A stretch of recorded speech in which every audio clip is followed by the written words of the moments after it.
الحمد لله رب العالمين، والصلاة والسلام على خاتم الأنبياء والمرسلين سيدنا محمد وعلى آله وصحبه أجمعين وخلفاء الراشدين المهديين وجميع الصحابة والتابعين. فابتغوا عند الله الرزق واعبدوه واشكروا له إليه ترجعون. سبحانك لا علم لنا إلا ما علمتنا إنك أنت العليم الحكيم. رب اشرح لي صدري ويسر لي أمري واحلل عقدة من لساني يفقه قولي واجعل لي وزيرا من أهلي رب زدني علما وارزقني فهما ثم أما بعد. دعوت التبلیغ افیشل کے عزیز بھائی اور دوستو، آپ میں سے ہر ایک سامع اور ناظر کا شکریہ، اور آپ کے منیجر محترم سید بلال صاحب کے بھی شکر گزار ہوں. یہ مواقع اللہ رب العزت نے دیے ہیں. دعا ہے کہ اللہ تعالیٰ ایسی چند باتیں کہنے کی توفیق دے جو بولنے والے، سننے والے اور سب کو دنیا اور آخرت میں مفید ہوں اور اچھے نتائج والی باتیں ہوں. تو میرے عزیز بھائیوں، بہنوں اور دوستوں، پہلی بات تو یہ ہے کہ اللہ رب العزت نے ہم میں سے ہر ایک کی ہر چیز میں نصیب لکھ دی ہے. اور دوسری بات یہ ہے کہ اللہ رب العزت نے جو ہمارے لیے مقدر اور مقرر فرمایا ہے، ہم اس تک پہنچیں گے اور وہ چیز بھی ہم تک پہنچے گی. لیکن اہم ترین بات جو ہے وہ یہ ہے کہ اللہ رب العزت نے انسان کو ایک مخلوق بنا دیا ہے جو اپنے ارادے کے ساتھ حرکت کرتا ہے. یعنی اس کی جنبش اور اس کی نشست و برخاست، اس کے دوڑ دھوپ خالی خولی، ایکسیڈنٹلی یا اچانک قسم کے نہیں ہوتے. ان میں ایک منصوبہ ہوتا ہے، ایک پلان اور ایک پروگرام ہوتا ہے. تو اللہ رب العزت نے ہم سب کو اس زندگی میں محتاج بنا دیا ہے، اور اللہ رب العزت نے احتیاجات کا ایک بہت بڑا حصار ہمارے ارد گرد قائم فرما دی ہے. اور اللہ رب العزت نے ان مسائل سے نمٹنے کی صلاحیت اور وسائل بھی پیدا فرما دیے ہیں. اور اللہ رب العزت نے ہمیں ایک قانون کا پابند بنا دیا ہے، ایک نظام اور ایک دستور زندگی بنا دی ہے. اور اللہ رب العزت نے عبادت نام رکھ دی ہے ان باتوں کا جو ہم اللہ کی مرضی کے مطابق کر لیتے ہیں. تو اس کو دیکھ کے، ان باتوں کو سمجھ کے ہمارے لیے بات سمجھنا آسان ہو جائے گی کہ عبادت ایک جامع اور عظیم تقاضا ہے کہ جو ہماری زندگی کے ہر جہت کو، ہر پہلو کو محیط ہے، اور اس کے طلب اور تقاضے ہیں جو ہمیں پورے کرنے ہیں. لیکن اہم ترین عنصر جس کے لیے انسان ہمیشہ پریشان رہتا ہے وہ ہے روزی، رزق.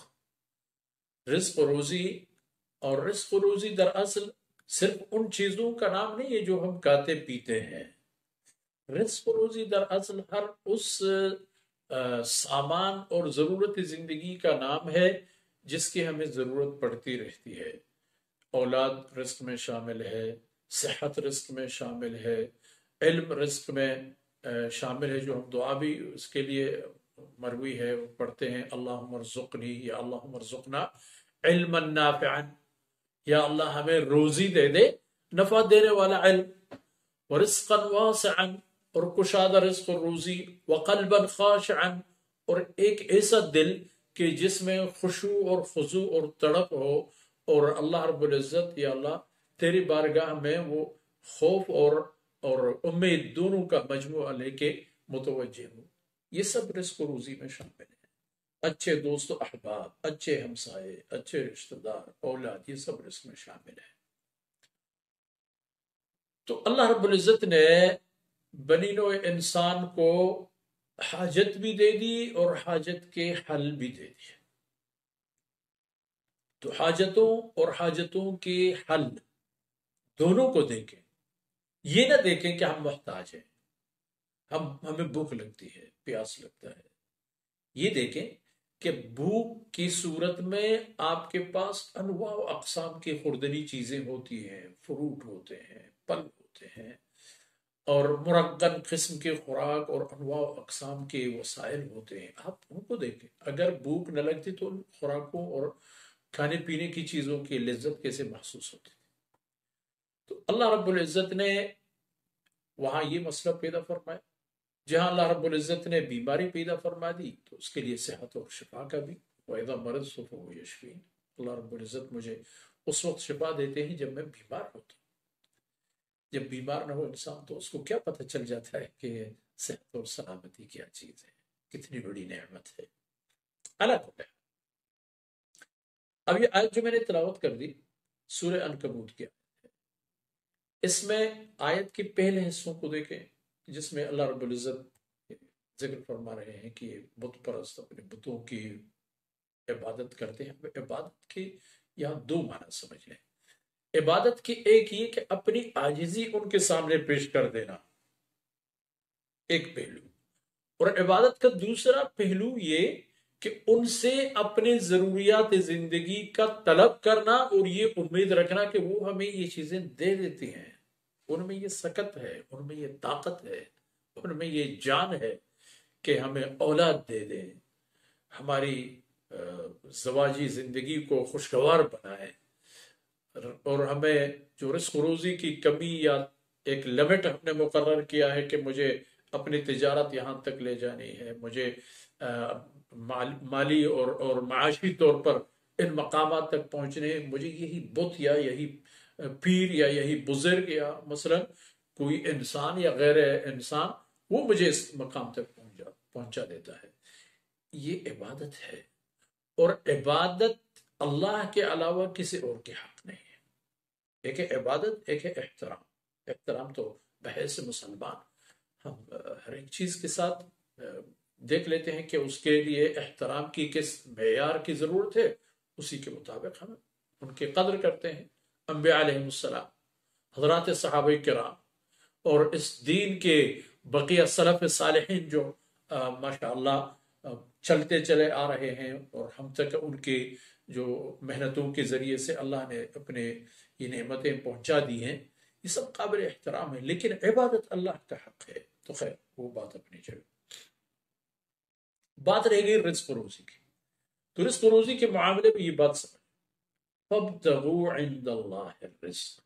یہ جب عبادت کا معاملہ ہے تو اس میں یہ بات بھی سمجھ لو کہ آپ کی عبدیت کا ایک سلوگن، آپ کی عبدیت کی ایک نشانی یہ ہے کہ آپ اپنے رزق و روزی بھی اللہ رب العزت کی ذات سے مانگیں.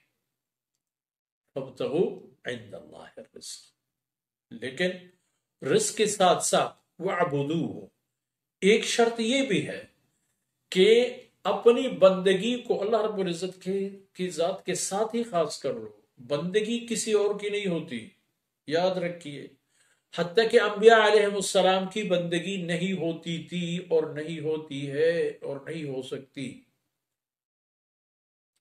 انبیاء علیہ السلام کی اطاعت اللہ کی بندگی ہے، یہ اللہ کا فیصلہ.